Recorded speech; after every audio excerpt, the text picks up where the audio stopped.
Kementerian. Yang pertama, kami cukup kaget karena masuk melalui badan legislasi. Tadinya di Komisi 2 sudah mengajukan ini cukup lama di Prolegnas.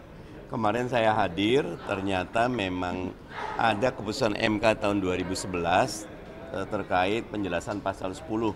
Tapi yang namanya pembahasan dari keputusan MK itu, topik dan muatan lain juga dimasukkan. Salah satunya pembatasan 34 kementerian itu mungkin akan dihilangkan, diganti frasa disesuaikan dengan kebutuhan presiden dengan mendasarkan pada efektivitas pemerintahan. Hari ini akan dibahas lagi. Terkait dengan harapan yang tadi, kemudian sempat dibahas juga terkait dengan data-data DPT dan juga coklit yang memang pada saat sebelumnya Pilpres juga sempat bermasalah. Kemudian seperti apa nanti langkah yang akan dilakukan? Ya tentu ini selalu berulang karena kita punya sistem kependudukan yang memang sentralistis. Semuanya gini, tidak bisa kita menghapus data satu orang yang meninggal tanpa ada keterangan yang jelas. Sementara budaya kita di masyarakat, orang udah meninggal itu seringkali tidak ada laporan ke atas, sehingga yang terjadi penghapusan sulit, yang itu membuat kualitas DPT kita rendah. Nah karena itu ke depan tadi revisi Undang-Undang Pemilu wajib memperbaiki sistem kependudukan di kita sehingga DPT kita bersih dan berkualitas. Kembali ke soal revisi Undang-Undang Kementerian tadi, Mas, karena kan posisinya ada dari fraksi PDI Perjuangan yang menilai itu tidak perlu untuk direvisi karena juga tidak urgen begitu. Mau menegaskan posisi dari PKS sendiri atas revisi Undang-Undang Kementerian ini dirasa urgen untuk sekarang direvisi atau tidak? Saya pribadi menilai kementerian ini lagi-lagi harus ikut kepada prinsip reformasi birokrasi. Reformasi birokrasi itu miskin struktur kaya fungsi, mestinya tidak bertambah, malah harapannya berkurang. Dengan demikian efisiensi, kolaborasi, koordinasi, sinergi bisa dilakukan. Kalau makin besar, dikhawatirkan membengkak biaya pegawai, menyulitkan birokrasi, reformasi birokrasi tidak terjadi, dan nanti ego sektoral muncul. Tetapi karena pembahasannya belum berjalan, PKS belum membuat keputusan resmi terkait ini. Sore nanti jam 3 di Balik. Oke, tapi kalau ada pandangan yang bilang bahwa ini sengaja dimanfaatkan momennya di masa-masa transisi pemerintahan Prabowo Gibran gitu, walaupun kemudian putusan MK atas aturan undang-undang itu sudah keluar 2011. Anda merasa bahwa memang ini sengaja momennya disama-samakan atau dipas-pasin dengan momen transisi Prabowo Gibran? Kalau ada yang mempersepsi ini bagian dari memberikan karpet merah kepada pemerintah yang akan datang untuk mengatur kementerian, tidak bisa disalahkan. Karena memang tiba-tiba saja ada titik-titik yang connecting itu nyambung gitu loh. Nah sehingga buat saya seruan buat masyarakat, kita awasi bersama, jangan sampai ada dagang sapi, betul-betul reformasi birokrasi berjalan dengan baik. Kasih semua ya. Oke, silakan Pak Rani. Kementerian. Yang pertama, kami cukup kaget karena masuk melalui badan legislasi. Tadinya di Komisi 2 sudah mengajukan ini cukup lama di Prolegnas. Kemarin saya hadir, ternyata memang ada keputusan MK tahun 2011 terkait penjelasan pasal 10. Tapi yang namanya pembahasan dari keputusan MK itu, topik dan muatan lain juga dimasukkan. Salah satunya pembatasan 34 kementerian itu mungkin akan dihilangkan, diganti frasa disesuaikan dengan kebutuhan presiden dengan mendasarkan pada efektivitas pemerintahan.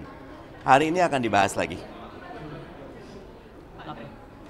Terkait dengan harapan yang tadi, kemudian sempat dibahas juga terkait dengan data-data DPT dan juga coklit yang memang pada saat sebelumnya Pilpres juga sempat bermasalah. Kemudian seperti apa nanti langkah yang akan dilakukan? Ya tentu ini selalu berulang karena kita punya sistem kependudukan yang memang sentralistis. Semuanya gini, tidak bisa kita menghapus data satu orang yang meninggal tanpa ada keterangan yang jelas. Sementara budaya kita di masyarakat, orang udah meninggal itu seringkali tidak ada laporan ke atas, sehingga yang terjadi penghapusan sulit, yang itu membuat kualitas DPT kita rendah. Nah karena itu ke depan tadi revisi Undang-Undang Pemilu wajib memperbaiki sistem kependudukan di kita sehingga DPT kita bersih dan berkualitas. Kembali ke soal revisi undang-undang kementerian tadi, Mas, karena kan posisinya ada dari fraksi PDI Perjuangan yang menilai itu tidak perlu untuk direvisi karena juga tidak urgen begitu. Mau menegaskan posisi dari PKS sendiri atas revisi undang-undang kementerian ini dirasa urgen untuk sekarang direvisi atau tidak?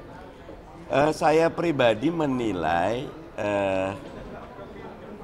kementerian ini lagi-lagi harus ikut kepada prinsip reformasi birokrasi. Reformasi birokrasi itu miskin struktur kaya fungsi, mestinya tidak bertambah, malah harapannya berkurang. Dengan demikian efisiensi, kolaborasi, koordinasi, sinergi bisa dilakukan. Kalau makin besar, dikhawatirkan membengkak biaya pegawai, menyulitkan birokrasi, reformasi birokrasi tidak terjadi, dan nanti ego sektoral muncul. Tetapi karena pembahasannya belum berjalan, PKS belum membuat keputusan resmi terkait ini. Sore nanti jam 3 di Balik. Oke, tapi kalau ada pandangan yang bilang bahwa ini sengaja dimanfaatkan momennya di masa-masa transisi pemerintahan Prabowo Gibran gitu, walaupun kemudian putusan MK atas aturan undang-undang itu sudah keluar 2011. Anda merasa bahwa memang ini sengaja momennya disama-samakan atau dipas-pasin dengan momen transisi Prabowo Gibran? Kalau ada yang mempersepsi ini bagian dari memberikan karpet merah kepada pemerintah yang akan datang untuk mengatur kementerian, tidak bisa disalahkan. Karena memang tiba-tiba saja ada titik-titik yang connecting itu nyambung gitu loh. Nah sehingga buat saya seruan buat masyarakat, kita awasi bersama, jangan sampai ada dagang sapi, betul-betul reformasi birokrasi berjalan dengan baik. Kasih semua ya. Oke, baiklah Pak Mardhani. Kementerian. Yang pertama, kami cukup kaget karena masuk melalui badan legislasi.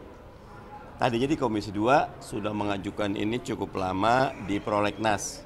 Kemarin saya hadir, ternyata memang ada keputusan MK tahun 2011 terkait penjelasan pasal 10. Tapi yang namanya pembahasan dari keputusan MK itu, topik dan muatan lain juga dimasukkan. Salah satunya pembatasan 34 kementerian itu mungkin akan dihilangkan, diganti frasa disesuaikan dengan kebutuhan presiden dengan mendasarkan pada efektivitas pemerintahan. Hari ini akan dibahas lagi. Terkait dengan rapat yang tadi, kemudian sempat dibahas juga terkait dengan data-data DPT dan juga coklit yang memang pada saat sebelumnya Pilpres juga sempat bermasalah. Kemudian seperti apa nanti langkah yang akan diambil? Ya tentu ini selalu berulang karena kita punya sistem kependudukan yang memang sentralistis. Semuanya gini, tidak bisa kita menghapus data satu orang yang meninggal tanpa ada keterangan yang jelas.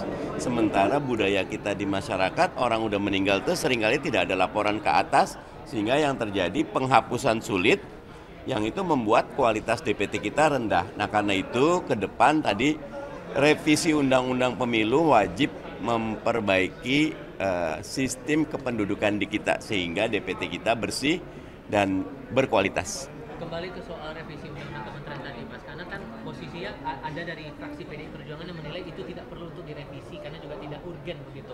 Mau menegaskan posisi dari PKS sendiri atas revisi undang-undang kementerian ini dirasa urgen untuk sekarang direvisi atau tidak? Saya pribadi menilai kementerian ini lagi-lagi harus ikut kepada prinsip reformasi birokrasi.